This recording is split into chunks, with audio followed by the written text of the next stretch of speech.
हे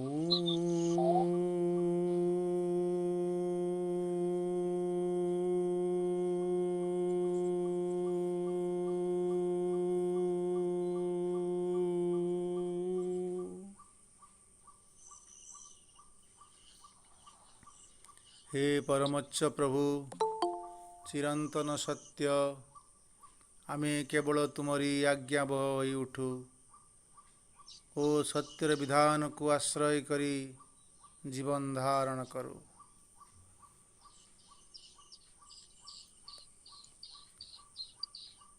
महर्षि पिप्पलद एवं 6 जन ऋषि पुत्र जो माने कि ब्रह्मनिष्ठ एवं ब्रह्मपरा ब्रह्म जिज्ञासा नहीं से महर्षि परम गुरु भगवान पिप्पलदଙ୍କ निकट को आसी ताक भितर जो जिज्ञासा नामक गोटे क्षुधा रही से क्षुधा को पूरण करिवे एवं शक्तिशाली हेबे। सेतिपाई तांकु ऋषिंक आश्रम रे गोटे वर्ष रहिबाकु हेछि। ऋषिंक सहित जीवन यात्राटी तांकर गोटे वर्ष चलीछि। गोटे वर्ष परे कबंधी तांकर प्रथम प्रश्न पचारि छंती। से प्रश्नटी एक तांकर सृष्टि संबंध रे ए जगत को किए सृष्टि कले एवं किमिति सृष्टि कले कहीं सृष्टि कले तार उत्तर रे तो सुंदर भाव आम आलोचना करिथिलु जे प्रजापति निजे संकल्प कले तांकर से तपशक्ति सृष्टि हेले रई एवं प्राण एवं से रई एवं प्राण बहु प्रजा को एठी सृष्टि कले। तापरे रई आ प्राण ये दुई जन भीतर जो संपर्क जो सूत्र द्वारा आम समस्त एटी सृष्टि हेइछु। समस्त भितर प्रजापति निजे विचरण करुछंती तार भितर रे एवं बाहर एवं सृष्टि प्रक्रियार से ही सूत्रधर रूप से विराजमान करिछंती। तांको इठारे आश्रय ले सबु से सृष्टि हेइछि। तापरे द्वितीय प्रश्न ए शरीर संबंधी प्रश्न जे आमे जो शरीर रे ए जीवन भितरे जीवनर शरीर भितरे केते जण बहु देवता माने एठी विचरण करुछंती आ से माने अध्यक्षता करुछंती बोली ए शरीर यात्रा करुछि ए जीवन यात्रा करुछि। केते जण देवता माने अछंती एवं ता भितर वरिष्ठ देवता किए आमे जो देवतार कथा आलोचना करू से जने भिन्न सत्ता भिन्न प्रकृतिर किंतु ये उपनिषद आमको जे देवता कथा कहउछंती सी जी आमको आम जीवन को प्रिजाइड करुछि जीवन को परिचालित करुछि से मान देवता कथा आलोचना करिसेंती। किछि दृश्यमान देवता किछि अदृश्यमान देवता अछंती एवं दृश्यमान देवता भितरे से पंच महाभूत ठीप तेज मरुत व्यम एवं मन प्राण बाक चक्षुस्तत्रो एमाने होचंती देवता। ये सबु देवता मानक भितरे सर्वश्रेष्ठ बा सर्ववरिष्ठ देवता होचंती प्राण। एकथा एते बेले अन्य देवता माने जानिले अनुभव कले सेते बेले ई प्राणर शक्ति को सेमाने अनुभव कले एवं प्राण को वंदना करने को लगिले एवं देखि पारले जे प्राण किमिति शक्ति रूपरे अग्नि रूपरे सूर्य रूपरे आम जीवन को किमिति परिचालित करुछि आम जीवन को धारण करिछि एवं ताहारी द्वारा ही समस्ते बा ताहारी ऊपर ही समस्ते प्रतिष्ठित होइछि अछंती बोली ସମସ୍ତେ ଶକ୍ତିଶାଳୀ। ଆଉ ପ୍ରାଣ ଯେତେବେଳେ ନିଷ୍କ୍ରିୟ ହେଇଯାଏ ସେତେବେଳେ ସବୁକିଛି ତେଜହୀନ ହେଇଯାଆନ୍ତି, ଶକ୍ତିହୀନ ହେଇଯାଆନ୍ତି। ପ୍ରାଣ ହିଁ ଏ ଜୀବନର ସର୍ବଶ୍ରେଷ୍ଠ ବାହକ ରୂପେ ଏଠି କ୍ରିୟା କରୁଛନ୍ତି। ତୃତୀୟ ପ୍ରଶ୍ନ ଆମେ ଆଲୋଚନା କରିଥିଲୁ। ତୃତୀୟ ପ୍ରଶ୍ନଟି ଆହୁରି ନିବିଡ଼ ଭାବରେ ଆଉ ଟିକେ ଜୀବନ ସମ୍ପର୍କିତ, ଯେ ଏଇ ଯେଉଁ ପ୍ରାଣ, ବରିଷ୍ଠ ପ୍ରାଣ, ଏ ପ୍ରାଣ ପ୍ରକୃତରେ କେଉଁଠୁ ଆସିଛନ୍ତି? ଏ ପ୍ରାଣକୁ କିଏ ସୃଷ୍ଟି କରିଛି? ଆଉ ପ୍ରାଣ ଯେ ଆସିଲେ ତାକୁ କିଏ ଆଣିଲା? କିଏ ଆଣିକି ଶରୀର ଭିତରେ ପ୍ରବେଶ କରାଇଲା? ଏ ପ୍ରାଣ ଆସିକିରି ଏ ଶରୀର ଭିତରେ କିପରି ବିଭାଜିତ ହେଲେ ଏବଂ ବିଭାଜିତ ହୋଇ କିପରି କାର୍ଯ୍ୟ କଲେ? ଏବେ ପ୍ରାଣ ସହିତ ଏ ଜୀବନର, ଏ ଆଧ୍ୟାତ୍ମିକ ଜୀବନର କ'ଣ ସମ୍ପର୍କ ରହିଛି? ଅତି ସୁନ୍ଦର ଭାବରେ ତାର ଉତ୍ତର ଋଷି ପିପ୍ପଳଦ ଅତି ଚମତ୍କାର ଭାବରେ ଦେଇଛନ୍ତି। କେମିତି ଆତ୍ମା ଠାରୁ ଏ ପ୍ରାଣ ସୃଷ୍ଟି ହେଇଛି ଏବଂ ତାକୁ ମନ, ଯେଉଁ ଦିବ୍ୟ ମନ, ସେ ହିଁ ତାକୁ ତାଙ୍କରି ମାଧ୍ୟମରେ ବା ସେ ହିଁ ସେ ଆତ୍ମାଙ୍କ ଠାରୁ ପ୍ରାଣକୁ ଆଣି ଏହି ଶରୀର ମଧ୍ୟରେ ପ୍ରତିଷ୍ଠିତ କରିଛନ୍ତି। ସେ ଶରୀର ମଧ୍ୟରେ ସେ କେମିତି ବିଭାଜିତ ହେଇଛି, ପ୍ରାଣ ଆପାନ ପଞ୍ଚ ପ୍ରାଣ ଭାବରେ ବିଭାଜିତ ହେଇଛି ଏବଂ ସେମାନେ କେମିତି ଏଠି କାର୍ଯ୍ୟ କରୁଛନ୍ତି, ଭଗବାନଙ୍କର ଯେଉଁ ସଂକଳ୍ପକୁ ଏଠି କାର୍ଯ୍ୟ କରୁଛନ୍ତି ସେ ପ୍ରାଣ, ଏବଂ ମନ ତାକୁ ପ୍ରତିଷ୍ଠିତ କରିଛି। ମନ ହିଁ ତାର ବାହକ ଏବଂ ତାର ନେତା। ଏ କଥା ଆମେ ସୁନ୍ଦର ଭାବରେ ଆଲୋଚନା କରିଥିଲୁ ତୃତୀୟ ପ୍ରଶ୍ନରେ। ଚତୁର୍ଥ ପ୍ରଶ୍ନଟି ପଚାରିଛନ୍ତି ଯେ ସୂର୍ଯ୍ୟବଂଶର ଦାୟାଦ, ସୂର୍ଯ୍ୟଙ୍କର ଦାୟାଦ ସେ ହେଉଛନ୍ତି ଗାର୍ଗ୍ୟ। ଗାର୍ଗ୍ୟ ଏଠି ସୁନ୍ଦର ପ୍ରଶ୍ନଟି ପଚାରିଛନ୍ତି ଯେ ଏଇ ଯେଉଁ ଶରୀର, ଏ ଶରୀରରେ ବହୁ ପୁରୁଷମାନେ ଅଧିକାର ପାଇଛନ୍ତି ଆଉ ସେମାନଙ୍କ ମଧ୍ୟରେ ଆମେ ଏଠି ଜାଣିଲୁ କିଏ କିଏ ଏଠି ଅଧିଷ୍ଠାନ ରହିଛନ୍ତି ସୂକ୍ଷ୍ମ ଭାବରେ, ସ୍ଥୂଳ ଭାବରେ ଶରୀର ଭିତରେ, ଏବଂ ସେଇମାନେ ଅଛନ୍ତି ବୋଲି ଏ ଶରୀରଟି ଯାତ୍ରା କରୁଛି। ସେଇ ପୁରୁଷମାନେ ଯେଉଁମାନେ ଅଛନ୍ତି, ଯେଉଁ ସତ୍ତାମାନେ ଏ ଶରୀର ଭିତରେ ଅଛନ୍ତି, ସେମାନଙ୍କ ଭିତରୁ କିଏ ଶୟନ କରନ୍ତି? ଆମେ ଜୀବନଚର୍ଯ୍ୟା ଭିତରେ ଶୋଉ, ଜାଗ୍ରତ ଥାଉ, ସ୍ୱପ୍ନ ଦେଖୁ, ଆଉ ସୁଖ ଅନୁଭବ କରୁ, ଦୁଃଖ ଅନୁଭବ କରୁ, ଏସବୁ କଥା କ୍ରିୟାଟି ଆମ ଭିତରେ ଚାଲିଥାଏ। ପ୍ରକୃତରେ ଏମାନଙ୍କ ଭିତରେ କିଏ ସ୍ୱପ୍ନ ଦେଖେ? ପ୍ରଶ୍ନ ପଚାରିଛନ୍ତି ଯେ ଗାର୍ଗ୍ୟ ପଚାରୁଛନ୍ତି ସୂର୍ଯ୍ୟାୟଣୀଙ୍କୁ ବା ପିପ୍ପଳଦଙ୍କୁ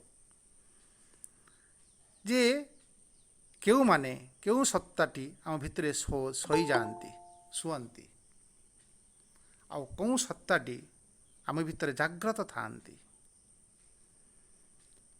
କେଉଁ ସତ୍ତା, କେଉଁ ଦେବତା, କେଉଁ ପୁରୁଷ ଆମ ଭିତରେ ଦେଇ ସ୍ୱପ୍ନ ଦେଖନ୍ତି, ଆଉ କେଉଁ ଦେବତା ଆମ ଭିତରେ ଆନନ୍ଦ ଅନୁଭବ କରନ୍ତି, ସୁଖ ଅନୁଭବ କରନ୍ତି? କାହା ଉପରେ ଏହି ଦେବତାମାନେ ଆଶ୍ରିତ ହୋଇକି ରହିଛନ୍ତି? ଏହି ସୁନ୍ଦର 5ଟି ପ୍ରଶ୍ନ ଗାର୍ଗ୍ୟ ପଚାରିଲେ ପିପ୍ପଳଦଙ୍କୁ।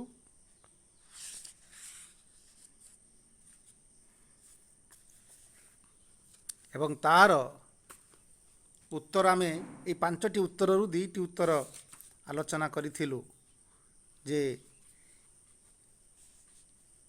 ପ୍ରଥମ ପ୍ରଶ୍ନର ଯେଉଁ ପ୍ରଶ୍ନଟି ଥିଲା ଯେ କିଏ ଆମ এই ଶରୀର ଭିତରେ, କେଉଁ ଦେବତାମାନେ ଶୋଇଯାଆନ୍ତି?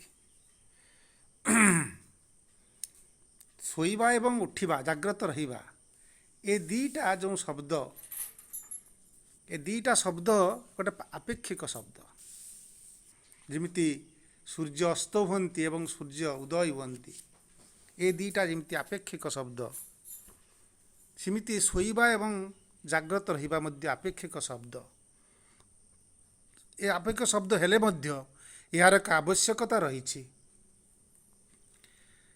ଏବଂ ଶୋଇବା ଦ୍ୱାରା କେମିତି ଶକ୍ତିଶାଳୀ ହୁଅନ୍ତି, ସେମାନେ କର୍ମମୁଖର ହୁଅନ୍ତି।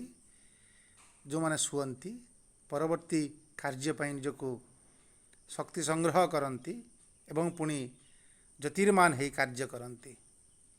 ସେଇ କିଏ ଶୁଅନ୍ତି ନା ଆମ ଇନ୍ଦ୍ରିୟମାନେ ଶୋଇଯାଆନ୍ତି। ଯେତେବେଳେ ସେମାନେ ଶୋଇଯାଆନ୍ତି ସେମାନେ ଏକ ହେଇକରି ଶୋଇଯାଆନ୍ତି, ଅଲଗା ଅଲଗା ଶୁଅନ୍ତିନି। ସେମାନେ ଆତ୍ମସ୍ଥ ହେଇକରି ଶୋଇଯାଆନ୍ତି। ଯେମିତି ସୁନ୍ଦର ଉଦାହରଣଟେ ଦେଇଛନ୍ତି, ଯେମିତି ରଶ୍ମିମାନେ ଯେତେବେଳେ ଉଦୟ ହୁଅନ୍ତି, ସୂର୍ଯ୍ୟ ଉଦୟ ହୁଅନ୍ତି, ସେତେବେଳେ ସୂର୍ଯ୍ୟର ରଶ୍ମିମାନେ ଅଲଗା ଅଲଗା ହେଇକି ସବୁଆଡ଼କୁ ବିଛାଡ଼ି ଯାଆନ୍ତି। 7ଟି ରଙ୍ଗ ଅଲଗା ଅଲଗା ବିଛାଡ଼ି ହେଇଯାଏ ତାଙ୍କ ୱେଭଲେନ୍ଥ ଅନୁସାରେ। କିନ୍ତୁ ଯେତେବେଳେ ଅସ୍ତ ହେଇଯାଆନ୍ତି ସେତେବେଳେ ସବୁ ରଶ୍ମି ଏକ ହେଇଯାଆନ୍ତି, ତା ନିଜ ସ୍ୱସ୍ଥାନକୁ ଫେରିଯାଆନ୍ତି। ହେଲା, ସେମାନେ ଆଉ ତାଙ୍କ ନିଜସ୍ୱ ସତ୍ତାକୁ ସେମାନେ ହରେଇ ବସନ୍ତି। ସେମିତି ଆମ ଇନ୍ଦ୍ରିୟମାନେ ଆମେ ଯେତେବେଳେ ଶୋଇଯାଉ, ଆମ ଇନ୍ଦ୍ରିୟମାନେ ଯେତେବେଳେ ଶୋଇଯାଆନ୍ତି ସେମାନେ ଏକ ହେଇଯାଆନ୍ତି, ସେମାନେ ଆତ୍ମସ୍ଥ ହେଇଯାଆନ୍ତି ମନ ଭିତରେ। ସେତେବେଳେ ଆଉ ଏଇ ଯେଉଁ କର୍ଣ୍ଣ ଶୁଣୁଥିଲା, କର୍ଣ୍ଣ ପୁରୁଷ, ସିଏ ଆଉ ଶୁଣିପାରନ୍ତି ନାହିଁ। ଯେ ଚକ୍ଷୁ ପୁରୁଷ ଯେ ଦେଖୁଥିଲେ ସିଏ ଆଉ ଦେଖିପାରନ୍ତି ନାହିଁ। ଯେଉଁ ଘ୍ରାଣେନ୍ଦ୍ରିୟ ଯେ ବାସ୍ନା ଶୁଙ୍ଘୁଥିଲେ ସିଏ ଆଉ କିଛି ବି ବାସ୍ନାକୁ ଜାଣିପାରନ୍ତି ନାହିଁ। ଏବଂ ଯେ ଜିହ୍ୱା ବିଭିନ୍ନ ରସ ଆସ୍ୱାଦନା କରୁଥିଲେ ସିଏ ଆଉ ରସ ଆସ୍ୱାଦନା କରିପାରନ୍ତି ନାହିଁ। ବାକ୍ଶକ୍ତି ଆଉ କଥା କହିପାରେ ନାହିଁ, ପାଦ ଆଉ ଚାଲିପାରେ ନାହିଁ, ହାତ ଆଉ ଦାନ କରିପାରେ ନାହିଁ କି ଗ୍ରହଣ କରିପାରେ ନାହିଁ, ଆଉ ମଳଦ୍ୱାର ସିଏ ଆଉ ତାର ଆବର୍ଜନାକୁ ବିସର୍ଜନ କରିପାରେ ନାହିଁ।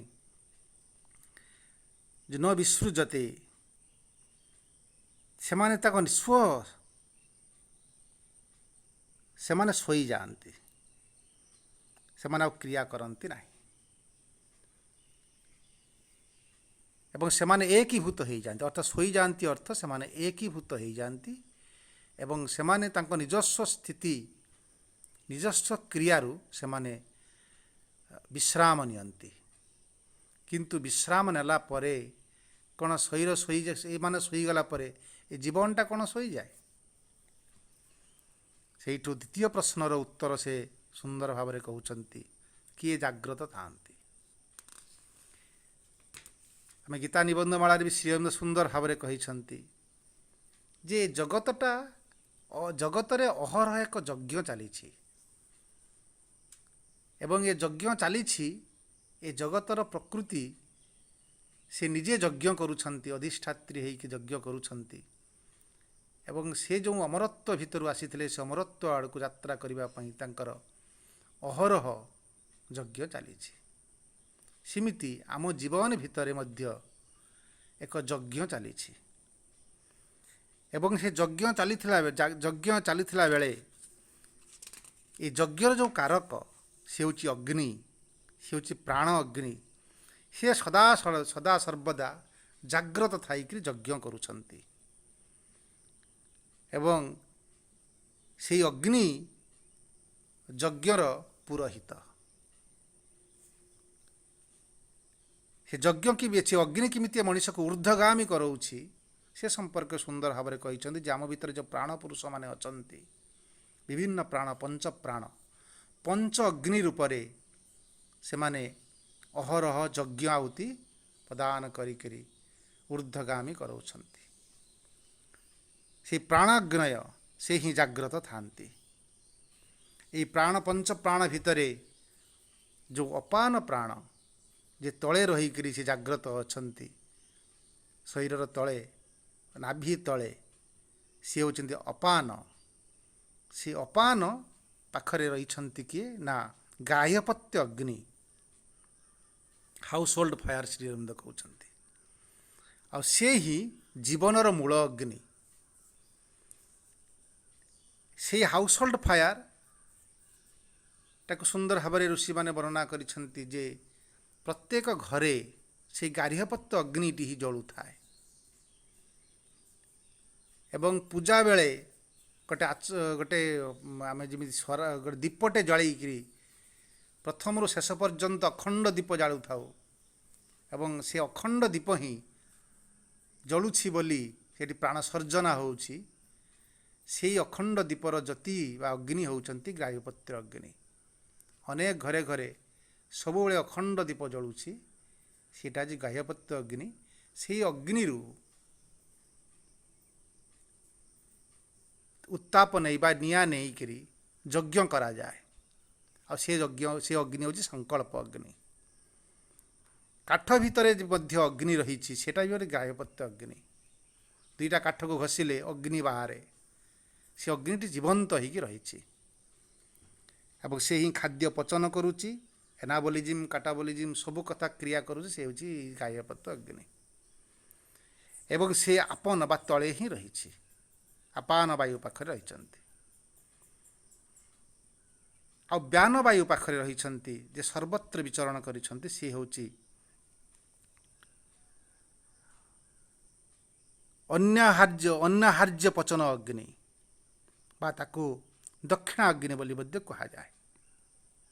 ସେ ସମସ୍ତ ଶକ୍ତିକୁ ସମଗ୍ର ଶରୀର ଭିତରକୁ ପ୍ରବାହିତ କରି ନେଇକରି ପ୍ରତ୍ୟେକ ସେଲ୍କୁ ଶକ୍ତିଶାଳୀ କରିବା, ପ୍ରତ୍ୟେକ ସେଲ୍କୁ ସଚେତନ କରି ରଖିଥାନ୍ତି ଏବଂ ପ୍ରତ୍ୟେକ ସେଲ୍ ଭିତରେ ସେମିତି କାଟାବୋଲିଜିମ୍ ଆନାବୋଲିଜିମ୍ ପ୍ରକ୍ରିୟାଟି ଚାଲିଛି। ସେ ବି ମଧ୍ୟ ଯଜ୍ଞ କରୁଛି। ସେ ହେଉଛି ଦକ୍ଷିଣାଗ୍ନି ଏବଂ ଯଜ୍ଞର ଦକ୍ଷିଣାଗ୍ନିର ଭୂମିକା ଅତୀବ ଗୁରୁତ୍ୱପୂର୍ଣ୍ଣ। ଆଉ ଦକ୍ଷିଣ ପ୍ରଦେଶରେ ସେପଟେ ତାକୁ ରଖାଯାଏ ଏବଂ ତା'ର କାର୍ଯ୍ୟ ହେଉଛି ସେ ସୂର୍ଯ୍ୟ ଆଡ଼କୁ ସୂର୍ଯ୍ୟଙ୍କ ରଶ୍ମି ସହିତ ଏହି ଗାର୍ହପତ୍ୟ ଅଗ୍ନିର ମିଳନ କରାନ୍ତି, ସେ ବ୍ୟାପକ କରାନ୍ତି। ଯେମିତି ଗାର୍ହପତ୍ୟ ଅଗ୍ନି ଗୋଟିଏ ଜାଗାରେ ଜଳିକି ରହୁଥାଏ, ସେଇ ଅଗ୍ନିକୁ ସର୍ବତ୍ର ବିଚରଣ କରାଇ ଦିଅନ୍ତି। ସେ ହେଉଛନ୍ତି ସେ ଦକ୍ଷିଣାଗ୍ନି ବା ଅନ୍ନ ପଚନ ଅଗ୍ନି, ଅନ୍ନହାର୍ଯ୍ୟ ପଚନ ଅଗ୍ନି। ତାପରେ ସୁନ୍ଦର ଭାବରେ କହୁଛନ୍ତି ଆଉ ଗୋଟେ ଅଗ୍ନି ରହିଛି, ସେ ଅଗ୍ନି ହେଉଛି ଅବହନୀୟ ଅଗ୍ନି, ଆହବନୀୟ ଅଗ୍ନି। ସେ ରହିଛନ୍ତି କେଉଁଠି ନା ପ୍ରାଣ ପାଖରେ, ଅର୍ଥାତ୍ ସେଇ ଊର୍ଦ୍ଧ୍ୱରେ ଯେଉଁଠି ଚକ୍ଷୁ ବାକ୍ ସ୍ତୋତ୍ର ମନ ଏସବୁ ଇନ୍ଦ୍ରିୟ ମାନେ ରହିଛନ୍ତି, ସେ ହେଉଛନ୍ତି ଅହବନୀୟ ଅଗ୍ନି। ଯେ ଗ୍ରହଣ କରେ, ଯେ ଊର୍ଦ୍ଧ୍ୱକୁ ଯାତ୍ରା କରିବା ପାଇଁ ଆସ୍ପୃହା କରେ, ସେ ହେଉଛି ପ୍ରାଣ ଅଗ୍ନି। ଏବଂ ସେ ପ୍ରାଣ ଅଗ୍ନି ପ୍ରକୃତରେ ସେ କେଉଁଠୁ ସେ ପ୍ରାଣ ଅଗ୍ନିଟି ଆସିଛି ନା ସେ ପ୍ରାଣ ଅଗ୍ନିଟି ସେ ଗାର୍ହପତ୍ୟ ଅଗ୍ନିର ଗୋଟିଏ ଅଂଶ ରୂପରେ ସେ ରହିଛନ୍ତି। ଏବଂ ତାପରେ ସୁନ୍ଦର ଭାବରେ ଏଇ ଯେଉଁ ଜାଗ୍ରତ ଅବସ୍ଥା କହିଲେ, ଏଇ ଜାଗ୍ରତ ଅବସ୍ଥା ହେଉଛି ସେ ସଦାବେଳେ ସ୍ଥୂଳ ଜିନିଷ, ତାକୁ ସ୍ଥୂଳ ଭୁକ୍ ବୋଲି କୁହାଯାଇଛି। ଜାଗ୍ରତ ବା ତାର ଦେବତା ହେଉଛନ୍ତି ବୈଶ୍ୱାନର। ଶ୍ରୀମନ୍ତ ତାକୁ ୟୁନିଭର୍ସ ମେଲ୍ ବୋଲି କହିଛନ୍ତି। ତାପରେ ଆମେ ତୃତୀୟ ପ୍ରଶ୍ନ ଆଲୋଚନା କରୁ ଯେ କିଏ ଯେ ଜାଗ୍ରତ ଥାନ୍ତି, ଆଉ କିଏ ସ୍ୱପ୍ନ ଏବଂ ଶୋଇବା ଏବଂ ଜାଗ୍ରତ କଥା କହିଲେ ତୃତୀୟ ପ୍ରଶ୍ନରେ। ଏବଂ ତାପରେ ହଁ ଆଉ ଯେଉଁ ଦୁଇଟା ଅଗ୍ନି ରହିଲେ ସେ ହେଉଛନ୍ତି କି ନା ସମାନ ବାୟୁ। ସେଇ ସମାନ ସେ ଆମ ଭିତରେ ଯେଉଁ ଶ୍ୱାସକୁ ପ୍ରଶ୍ୱାସକୁ ଭିତରକୁ ନେବା ଏବଂ ବାହାରକୁ ଛାଡ଼ିବା ରୂପରେ ଆହୁତି ରୂପରେ ସେ ସର୍ବତ୍ର ଭିତରକୁ ନେବା ଏବଂ ବାହାରକୁ ଛାଡ଼ିବା, ସେ ଆହୁତି ରୂପରେ କ୍ରିୟା କରନ୍ତି। ସେ ହେଉଛି ସମାନ ଅଗ୍ନି ବା ସମାନ ବାୟୁ। ଏବଂ ଏସବୁ ଯେଉଁ ଅଗ୍ନି ଏଠି ଯେଉଁ କ୍ରିୟା ଚାଲିଛି, ଏଠି ଯେଉଁ ଯଜ୍ଞ ଚାଲିଛି, ଏଇ ଯଜ୍ଞକୁ ପ୍ରକୃତରେ କିଏ ପରିଚାଳିତ କରୁଛି? ସିଏ ହେଉଛନ୍ତି ମନ। ମନ ହେଉଛି ମନୋହୋ ଭାବ ଯଜମାନ। ମନ ହେଉଛି ଯଜମାନ। ସେ ନିଜେ ଏହି ଯଜ୍ଞ କୂଳରେ ସେହି ମନ, ସେ ହେଉଛନ୍ତି ସେହି ଦିବ୍ୟ ମନ, ସେ ହିଁ ଏଠି ଯଜ୍ଞାହୁତି ପ୍ରଦାନ କରୁଛନ୍ତି ଏବଂ ସେ ହିଁ ସଚେତନ ରହିଛନ୍ତି, ଏଠି ଜାଗ୍ରତ ରହିଛନ୍ତି ଏବଂ ଯଜ୍ଞର କାର୍ଯ୍ୟଟି କରୁଛନ୍ତି, ଏଠି କ୍ରିୟାଟି କରୁଛନ୍ତି। ସେ ଯେଉଁ କ୍ରିୟା କଲେ ତାଙ୍କ ଭିତରେ ଯେଉଁ କ୍ରିୟାର ଫଳସ୍ୱରୂପ ଉଦାନ ବାୟୁ ସେଇ ଇଷ୍ଟ ଫଳକୁ ନେଇ ସେ ଶରୀରରୁ ବାହାରି ଯାଆନ୍ତି ଏବଂ ସେ ଉଦାନ ହିଁ ହେଉଛି ଯଜ୍ଞ ଫଳ। ସେ ଉଦାନ ଆଉ ଯଜମାନ ଅର୍ଥାତ୍ ମନ, ସେ ପ୍ରତିଦିନ ସୁପ୍ତ ଅବସ୍ଥାରେ ସେ ବ୍ରହ୍ମଙ୍କ ପର୍ଯ୍ୟନ୍ତ ଯାତ୍ରା କରନ୍ତି।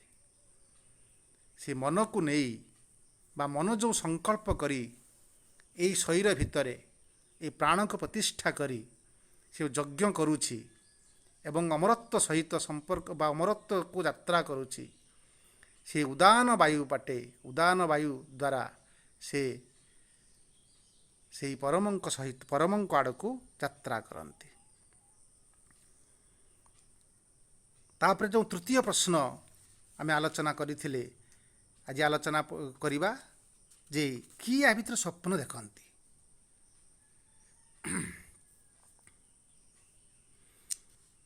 ଅତ୍ରେଷ ଦେବ ସ୍ୱପ୍ନେ ମହିମାନ ମନୁଭବନ୍ତି ଭବତି ୟଦ୍ ଦୃଷ୍ଟଂ ଦୃଷ୍ଟମନୁପଶ୍ୟତି ଶ୍ରୁତଂ ଶ୍ରୁତମେବାର୍ଥ ମନୁଶୃଣୋତି ଦେଶ ଦିଗନ୍ତରୈଶ୍ଚ ପ୍ରତ୍ୟନୁଭୂତଂ ପୁନଃ ପୁନଃ ପ୍ରତ୍ୟନୁଭବତି ଦୃଷ୍ଟଂ ଚାଦୃଷ୍ଟଂ ଚ ଶ୍ରୁତଂ ଚାଶ୍ରୁତଂ ଚ ଅନୁଭୂତଂ ଚାନନୁଭୂତଂ ଚ ସଚ୍ଚାସଚ୍ଚ ସର୍ବଂ ପଶ୍ୟତି ସର୍ବଃ ପଶ୍ୟତି। ତତୈଷ ତତ୍ ଏଷଃ, ଏଷ ମାନେ ସେଇ ମନ, ଯେ ମନ କି ସେ ସଂକଳ୍ପ କରି ଏଠି ଯଜ୍ଞ କରୁଛି ଏବଂ ଜାଗ୍ରତ ରହି ପ୍ରାଣଶକ୍ତିକୁ ଯଜ୍ଞ କରି ତା ଜୀବନର ସମସ୍ତ କାର୍ଯ୍ୟକୁ ସେ ଯଜ୍ଞାହୁତିରେ ସମର୍ପଣ କରି ପରମଙ୍କ ଆଡ଼କୁ ଯାତ୍ରା କରୁଛି, ସେଇ ମନ। ତତ୍ରେ ଏଷଃ ଦେବ, ସେଇ ମନ ହେଉଛି ଦେବ। ସେଇ ମନ, ତାକୁ ସେ କ୍ୟାପିଟାଲ ମାଇଣ୍ଡ ବୋଲି ଶ୍ରୀ ଅରବିନ୍ଦ ଲେଖିଛନ୍ତି। ସେ ହିଁ ସ୍ୱପ୍ନେ, ସେ ହିଁ ସ୍ୱପ୍ନ ଦେଖନ୍ତି, ମହିମାନୁଭବନ୍ତି ଏବଂ ଯେତେବେଳେ ସେ ସ୍ୱପ୍ନ ଦେଖି ଆନନ୍ଦ ଅନୁଭବ କରନ୍ତି। ଏବଂ ଯେତେବେଳେ ସେ ସ୍ୱପ୍ନ ଦେଖେ, ମନ ଯାହା ବି କିଛି କରେ ସବୁକିଛି ତାର ଇନ୍ଦ୍ରିୟ ମାଧ୍ୟମ ଦେଇ ହିଁ କରେ, କିନ୍ତୁ ଯେଉଁ ଇଟର୍ନାଲ ମାଇଣ୍ଡ ସେ ଇନ୍ଦ୍ରିୟାତୀତ ବା ଇନ୍ଦ୍ରିୟ ଠାରୁ ଉର୍ଦ୍ଧ୍ୱରେ ରହିକି ଅନେକ କାର୍ଯ୍ୟ ବି କରେ। ଆମେ ଯେଉଁ ସାଧାରଣ ଜୀବନରେ ରହୁ ବା ସାଧାରଣ ଜୀବନ ସହିତ ଯେତେବେଳେ ଆମର ସମ୍ପର୍କ ରହେ, ଇନ୍ଦ୍ରିୟଗତ ଜୀବନ ସହିତ ସମ୍ପର୍କ ରହେ, ସେତେବେଳେ ଆମେ ଇନ୍ଦ୍ରିୟସ୍ଥ ସମସ୍ତ ଅନୁଭୂତିକୁ ନେଇ ସ୍ୱପ୍ନ ଦେଖୁ। ଏଠି ସୁନ୍ଦର ଭାବରେ ସେ କହୁଛନ୍ତି, ଯେଥିରେ ସ୍ୱପ୍ନ ସେ ଦେଖେ ଯଦ୍ ଦୃଷ୍ଟଂ ଦୃଷ୍ଟ ଅନୁପଶ୍ୟତି। ଯତ୍ ଶବ୍ଦଟି ଚମତ୍କାର ଭାବରେ ସେ କହୁଛନ୍ତି, ଯାହା ଯାହା ଆମେ ଦେଖିଥିଲୁ ଜାଗ୍ରତ ଅବସ୍ଥାରେ ଆଖି ଚେଇଁଥିଲା ବେଳେ ଯାହା ଯାହା ସବୁ ଦେଖିଥାଏ, ଦୃଷ୍ଟଂ ମନୁପଶ୍ୟତି, ସେ ପୁଣି ଆଉ ଥରେ ସେଇ ସ୍ୱପ୍ନ ଅବସ୍ଥାରେ ବା ଶୟନ ଅବସ୍ଥାରେ ପୁଣି ଆଉ ଥରେ ଦେଖେ। ଶ୍ରୁତଂ ଶ୍ରୁତମେବାର୍ଥ ଅନୁଶୃଣୋତି, ଯାହା ଯାହା ଶୁଣିଥିଲା ଜାଗ୍ରତ ଅବସ୍ଥାରେ, କର୍ଣ୍ଣ ଜାଗ୍ରତ ଅବସ୍ଥାରେ ଥିଲାବେଳେ, ସିଏ ପୁଣି ସେସବୁ କଥା କି ସ୍ୱପ୍ନ ଅବସ୍ଥାରେ ସେ ଶୁଣେ।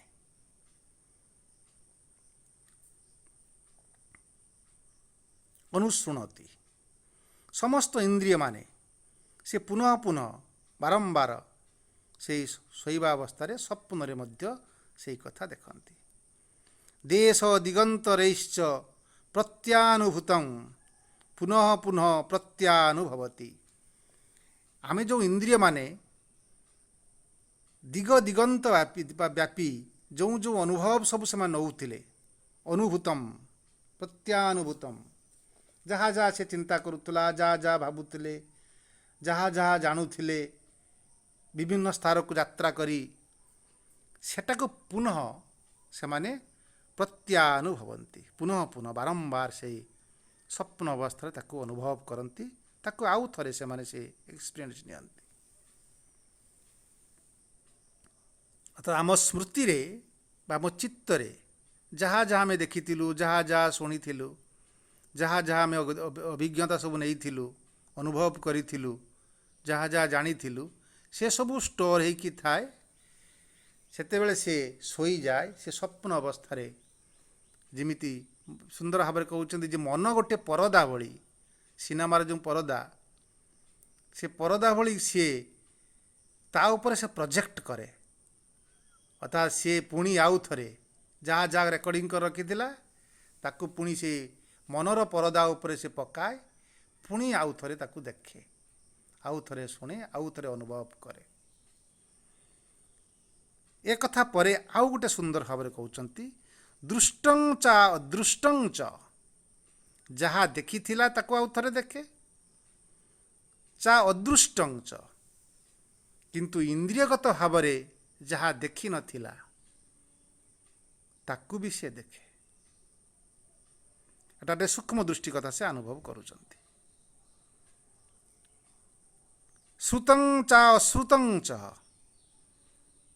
जहाँ को शुणी ताकू सब थे शुणे किंतु आउ गोटे जहाँ अशुणी थिला अर्थात जहाँ इंद्रियगत नुह इंद्रियातीत क्लियर ऑडियंस क्लियर वॉइस से गुड़ा सबू ता भितर से पुणी आउ थे से शुणे। चानुभूतं चा अननुभूतं च जा अनुभव करुला ताकू तो से अनुभव आउ थे करे किंतु जहाँ अनुभव करी नथिला ताकू आउ थे से अनुभव करे। अर्थात ये सुंदर भाव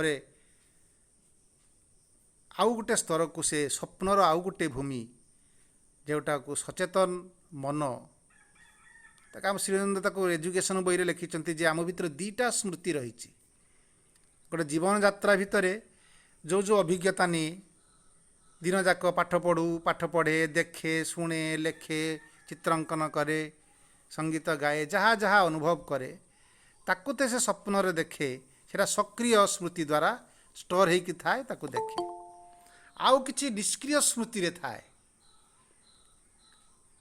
जोड़ा पूर्व जन्म रे किछि अभिज्ञता बा किछि सुंदर भाव कहते जे जोटा ता जीवन सहित से संपर्कित नुहे गोटे अद्भुत किछि कथा से देखे आटा को भी से अनुभव करे एवं सेटा गोटे प्रतीकात्मक सहित जीवनर किसी संपर्क थाए। स्वप्न अवस्था गोटे गुरुत्वपूर्ण अवस्था एवं स्वप्नर स्थिति मध्य गोटे गुरुत्वपूर्ण स्थिति सेटा गोटे अवास्तव रूप नुह सेटा गोटे वास्तव रूप सी जेहेतु ए इंद्रिय ता सहित परिचिति नुहे तेणु तार संकेत को से बुझीपारे नहीं सी किंतु से स्मृति रे से थाए सेटा से अनुभव करे जा अनुभूतं ताकू देखे जा अनुभूतम ताकू मध्य से देखे। सच्चा असच्चा सत एवं असत सर्वं एडी जे सबू सत वस्तु एवं असत वस्तु जार एक्जिस्टेंस रही जार नॉन एक्जिस्टेंस असत नॉन एक्जिस्टेंस बोली कहुई असत जहाँ सहित इंद्रिय संपर्कित नुहे से सबू कथा को से जाकू जाने जाकू न जाने ताकू से what is and what is not जहाँ अच्छी एवं जहाँ नहीं ए सबू किसी को से पश्यति सर्वं पश्यति से देखे बारंबार देखे कई देखे ना for the mind is the universe तार ही मन रे ही देखे मन रे ही से प्रोजेक्ट करे से जो यूनिवर्सल माइंड से यूनिवर्सल माइंड रे बा तार दिव्य मन से दिव्य मन माध्यम एक कथा को से देखे। तापर षष्ठ श्लोक से स्वप्नर आउ गोटे स्वप्नातीत कथा से आलोचना करुछंती। सो जदा तेजसा विभूत भवत्यत्रैषो देव स्वप्नान्न पश्यत्यथ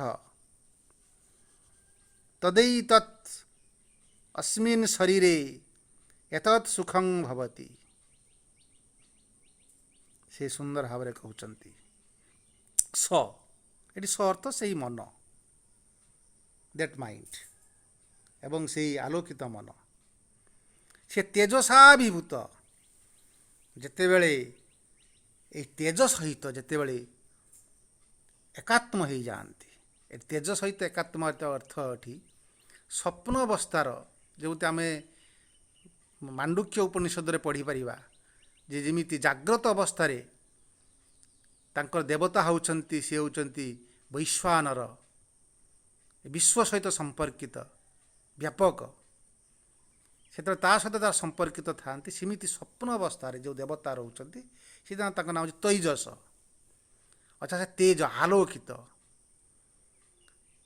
एवं सेतेबेले से मन ता मूल देवता से तेज सहित से आलोक सहित एकीभूत हो जाए बा ता से स्वप्न अवस्था बा से स्वप्न ता मनटा से चेतना आलोकित चेतना सहित एकीभूत हो जाए। भवत्यत्रैषो देव स्वप्ना न पश्यतः भवतः से माइंड से मन देवता आउ नो पश्यत स्वप्ना न पश्यत था से आउ स्वप्न देखिपारे नहीं से स्वप्नातीत हो जाए से केवल आलोकर भूमि रे से विचरण करे से जे स्वप्न देखुवा से माइंड ये कैपिटल माइंड बोली कहते से माइंड जी भी स्वप्न देखुला भी कैपिटल माइंड करछंती अब एठी भी सही कैपिटल माइंड सी जितेबले आलोक सहित एकीभूत हो तेजसाभिभूत तेजयुक्त हो जाए से आउ स्वप्न देखे नहीं स्वप्ना न पश्यत था अस्मिन् शरीरे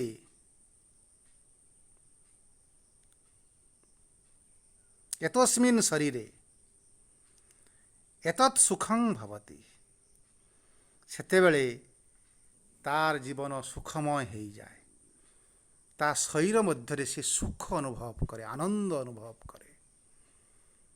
तेणु ये जो आम चतुर्थ प्रश्न पचारि जे किए स्वप्न देखे आउ किए आनंद अनुभव करे ना जितेबले से मन जे तेजसाभिभूत हो जाए तेजयुक्त हो जाए गोटे आलोकर भूमि को यात्रा करे सेतेबेले से गोटे दिव्य आनंद अनुभव करे